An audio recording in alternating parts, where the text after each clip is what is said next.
बात हो रही है पाकिस्तान सुपर लीग सीजन 10 की, जिसका 14वां मैच का लाहौर कलंदर वर्सेस पेशावर ज़ल्मी खेला जा रहा था और ये मैच पेशावर ज़ल्मी के नाम रहा और पॉइंट टेबल में जान डालने के लिए ये मैच पेशावर के जीतना जरूरी था। लेकिन अब जो है वो लाहौर के लिए भी मुश्किलात हो सकती हैं, क्योंकि लाहौर कलंदर 5 मैचेस खेल चुका है, जिसमें से 3 हारा है और 2 मैचेस जो है वो जीतने में कामयाब हुआ है। तो इस तरह से भी सिर्फ 4 पॉइंट्स है उनके पास। बहरहाल जरा बात की जाए पेशावर ज़ल्मी की बैटिंग की, तो again captain was leading from the front माशाल्लाह। लास्ट मैच 46 रन, इस मैच 56 रन, तो इंप्रूवमेंट काफ़ी हद तक बाबर आजम के बैट से आई है और ये एक अच्छा साइन है बाबर आजम के लिए, sigh of relief Babar Azam के लिए भी है और उसकी टीम के लिए भी है। ना सिर्फ उसकी टीम के लिए बल्कि क्राउड खुश था, ये कल देखने में मिला। तो सलमान भी ओपनिंग की बात की है पेशावर ज़ल्मी, साइम एक दफ़ा फिर से नाकाम हुए, लास्ट मैच में गालिबन 2 पे आउट हुए, इसमें भी 2।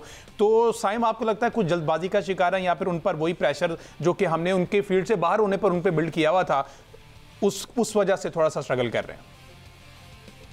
देखिए, वक्त लेना चाहिए, ये तो अपने ऊपर खुद प्रेशर बिल्ड करने वाली बात है ना कि आप आए और आप ज्यादा कह लें कि एक ओवर रिस्की शॉट खेल लें जिसकी जरूरत ही नहीं है। लो टोटल है आपका, 128 रन आपने करने हैं और आपके पास तो उसमें वक्त ही वक्त है और आप ऐसे स्ट्रोक ले रहे हैं जो अगर खड़ा रहेगा तो रन तो रुकेंगे ही नहीं। साइम अयूब के पास तो इतने अच्छे शॉट हैं, क्रिकेटिंग शॉट हैं कि वो जब खड़ा रहता है तो रन तो नहीं रुक सकते।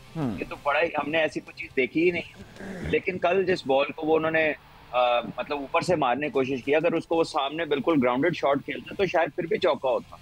लेकिन पिछले 3-4 बारियों में मुझे नहीं लगता कि साइम अयूब जो है ना वो उनको किसी ने आउट किया, वो खुद ब खुद ही अपना ही कोई शॉट बनाते हुए आउट हो गया। और थोड़ा उन्हें ऐसे जब एक स्ट्रीक चल पड़ती है तो फिर जब आप ध्यान रख के खेलना चाहते हैं तो फिर उस दिन आपको बॉल अच्छा हो जाता है। तो बड़ा जरूरी है कि आप ना बॉलर को रिस्पेक्ट दें। आप जो है, मुझे मालूम है कि नया माइंडसेट ऐसा है, वो उन्हें हलाशेरी दे रहा होगा कि कोई बात नहीं आप करते जाओ, बट इस तरह बैटर का कॉन्फिडेंस नहीं बिल्ड होता। टीम भी आपकी हर्ट होती है। सीधा सीधा मैच था, कुछ किया नहीं बॉल ने, आप आउट हो गए, 3 आउट हो गए। वहां पे एकदम पूरी टीम को हुआ कि यार अब 1-2 और ना हो जाए वरना मैच तो फंस जाएगा। अगर बाबर भी हो जाते वहां पे पावर प्ले में आउट, हाँ जी, जो वो बचे हैं आउट तो दे दिया मिला बिल्कुल, हाँ जी ठीक है, तो फिर कहानी और भी हो सकती थी। ये बैटर्स को अपनी मतलब सिचुएशन के मुताबिक खेलना चाहिए। ये कोई वो एंटरटेनमेंट का बिजनेस नहीं है कि जिसमें आप क्राउड आ गया तो अब जो है ना क्लैप आनी है तो कुछ करेंगे तो क्लैप आएगी। आप क्रिकेट खेलने हैं, आप क्रिकेट खेलें। आपकी क्रिकेट जब अच्छी होगी तो खुद ब खुद जो एप्रिसिएशन आएगी और आपकी सारी चीजें ठीक होंगी। लेकिन जो मैं देख रहा हूँ कि प्लेयर्स जो आते हैं वो बिल्कुल भी चीजों को कंसिडर नहीं करते हैं कि किस चीज की जरूरत है, किस चीज की जरूरत नहीं है। मतलब वो एट टाइम्स उनकी shot making is just for the sake of shot making, उसका जरूरत से इतना लेना देना नहीं होता है टाइम। और ये पेशावर की बैटिंग की बात हो रही थी, अहमद साहब बड़े बेताब हैं बात करने के लिए, बड़ी बेताब है दुनिया तेरी परवाह देखने को। मैं पॉइंट पर करना चाह रहा हूँ कि अब जाहिर है कि मतलब जिस तरह से भट्ट साहब ने मशवरा दिया कि साइम को टाइम देना चाहिए क्रीज के ऊपर, तो इसके ऊपर फिर ये क्वेश्चन मार्क उठना शुरू हो जाते हैं कि दूसरी तरफ क्योंकि बाबर आजम खेल रहे हैं, वो भी टाइम लेने के आदी हैं और साइम भी जो है वो टाइम देना शुरू हो जाएगा, तो फिर पावर प्ले सारा इसी में गुजर जाएगा। तो इस तरह की बात कौन उठाता है, ये वाले क्वेश्चंस कौन उठाता है? बट साहब कल से लोग ये बात कर रहे हैं कि बाबर आजम ने सिर्फ 123 कौन से लोग 25,000 बंदा आपको दिन में मिलेगा, मुझे बता दें, अगर उसमें से 25 भी ये बात कर दें, ये वही लोग हैं जिन्होंने सिर्फ ना अपनी यूट्यूब पे चमकानी है, रोले डालने, खप डालने, बखियां चढ़ा लेनी है, चीखें मार मार। अच्छा, मजे की बात है, यूट्यूब चलाने के लिए भी अब कोई बंदा उन्हें बताया कि टोटल 133 पे भी 3 खिलाड़ी आउट हैं। थोड़ा सा पीछे जाके देखो तो 40 पर 3 खिलाड़ी आउट थे। वहां पर अगर बाबर आजम हुसैन तलत के साथ इनिंग्स बिल्ड ना करते, अगर टाइम लेकर ना खेलते, तो जल्दबाजी में खेलते, अगर इनकी बातों में आके वही रैम शॉट और स्विच शॉट्स खेलने की कोशिश करते, तो ये सिनेरियो बिल्कुल चेंज हो सकता था और ये बातें जो है वो फिर से बाबर आजम पर, वो करे ते भी मसला और ना करे ते भी मसला। तो बाबर पर जो प्रेशर है ना वो किसी हद तक ठीक है और उसको अब ये छोड़ देनी चाहिए, ये आउटसाइड नॉइज जो है ना उसको अब्सॉर्ब नहीं करना चाहिए, लेट इट गो कर देना चाहिए। एब्सोल्यूट नॉनसेंस, और इसको बिल्कुल भी खातिर ख्वाह नहीं लाना चाहिए, एब्सोल्यूट नॉनसेंस।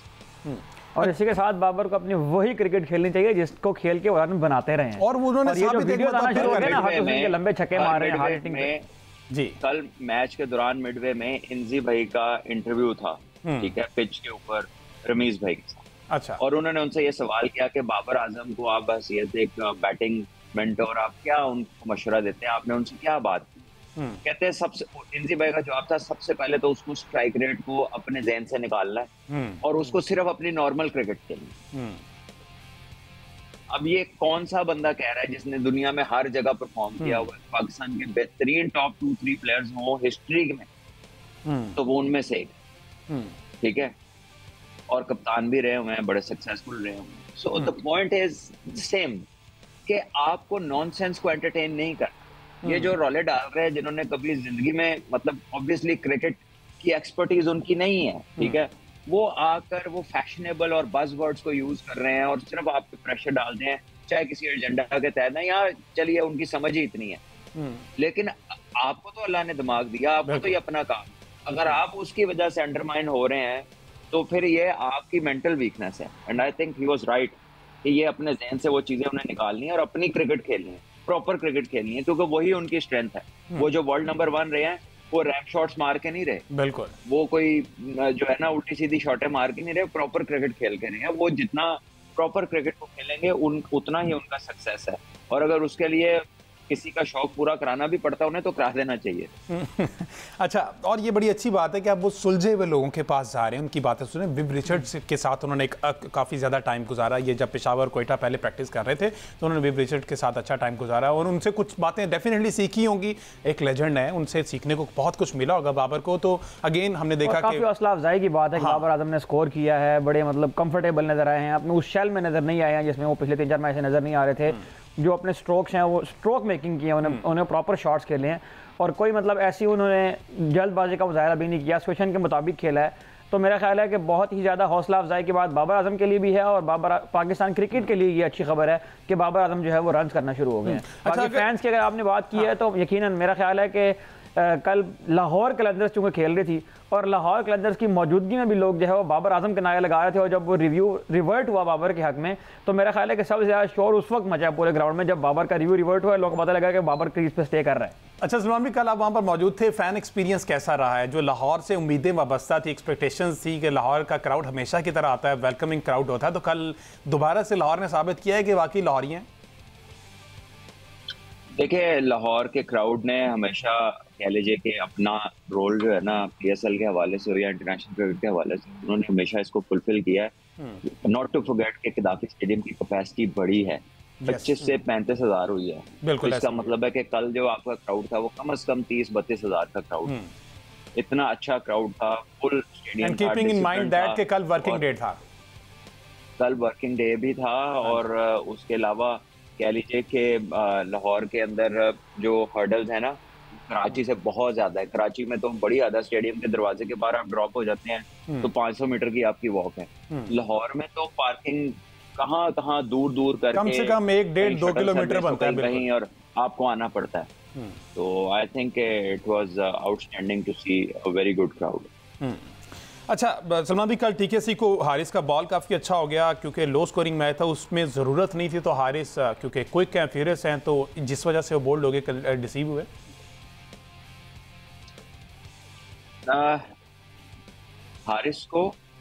हारिस ने बॉल कराई, TKC ऊपर ही नहीं आए, बॉल तो अच्छा था। हारिस ने उसे wide of the crease angle किया, लग के गेंद बड़ा शार्पली वो दायरे एंगल के साथ वो अंदर भी आया, लेकिन TKC तो किसी पोजीशन में ही नहीं थी। वो तो ऐसे लगा कि जैसे वो एक्सपेक्ट कर रहे थे कि गेंद थोड़ा पीछे होगा और गेंद थोड़ा आगे हो गया। तो मतलब it was not something that a good batsman should do, जिस तरह वो खेले हैं इस गेम। हारिस की 20 रन की इनिंग्स को कैसे रेट करेंगे? मोहम्मद हारिस की, जिन्होंने कल 2 छक्के 1 चौका 16 बॉलों पर 20 रन बनाए। हारिस की चीजें हारिस ही कर सकता है। अजीबोगरीब किस्म के हटके उसने 2 छक्के मारे हैं। अगर ऐसे शॉट पे आप आउट हो जाओ तो सब कहते हैं यार ये जरूरत क्या थी, ये क्या किया, और अब वो लग गए हैं तो जी क्या बात है, लग गए हैं। But for me I think ठीक है, अब हारिस को क्या कहेंगे, बड़ी दफा कह चुके हैं कि हारिस, लेकिन this is his style, this is how he works, यही है उसका। You know it is not something that is very very reliable, but वो चांस लेता है, when it comes of it looks great. वो नहीं आता तो फिर आप कहते हैं यार ये क्या किया इसने। भी हारिस ओपनिंग मटेरियल है, जिस तरह के शॉट्स अब खेलने लग गए हुए, ये ऑल दो करते हैं ओपनिंग, लेकिन अब आप समझते हैं कि इस तरह के शॉट्स ओपनिंग स्लॉट्स में जरूरी होते हैं? यार ये अगर आप प्रॉपर ओपनर की बात करें तो वो नहीं, ठीक है। हाँ, अगर आपने उनसे कोई पावर प्ले का फायदा उठवाना है, ठीक है, और आपको है कि चलो कुर्बान भी हो जाए विकेट तो खैर है, लेकिन ये मार सकता है, ठीक है, तो वो कर सकता है। बड़ा कम होता है कि हारिस प्रॉपर खेले और रन्स को लंबा करे, बड़ी इनिंग खेले, वो ऐसे ही खेलता है, उसमें जो समेट सके समेट लेते। तो it's a high risk option, ठीक है, it's not proper opening batter technique, ऐसा कुछ नहीं है। लेकिन यह है कि उसकी शॉट्स नेचुरली वो शॉट मेकर है, स्ट्रोक मेकर है, और उसमें काफी एक्सट्रावेगेंस है, ठीक है, वो टाइमिंग उसकी जो है ना वो बड़ा ब्लेस्ड है, दूर से भी बैट लगाता है तो हिट उसकी दूर जाती है। सो वो इज ऑन द दो साइड ऑफ थिंग्स, यहाँ पे रिस्क का फैक्टर, रिस्क एलिमेंट काफी ज्यादा है। बट अगर आप कोई बड़ा चेस कर रहे हैं तो उसमें आप कभी उसको ऊपर भेज दें, not as a regular opener, specially in one day cricket. T20 तक में भी अगर किसी टीम में, लेकिन अगर साइम और फखर होगा तो फिर आप उन्हीं को भेजेंगे ना ओपनर, ठीक है। तो इट डिपेंड्स कि किसकी क्या फॉर्म है, आप इस्तेमाल कर सकते हैं, but he is not a regular opener. अच्छा, अगर ने वैसे जो इन परफॉर्मेंसेस बेस और डोमेस्टिक बेस में कहा कि साहिबजादा फरहान और हसन अली तो कंफर्म है कि वो कम बैक करेंगे और वापस आएंगे, तो अभी सलमान भी कहा है कि साइम और फखर के होते हैं, तो फिर फरहान को कहाँ एडजस्ट करेंगे मसीह साहब?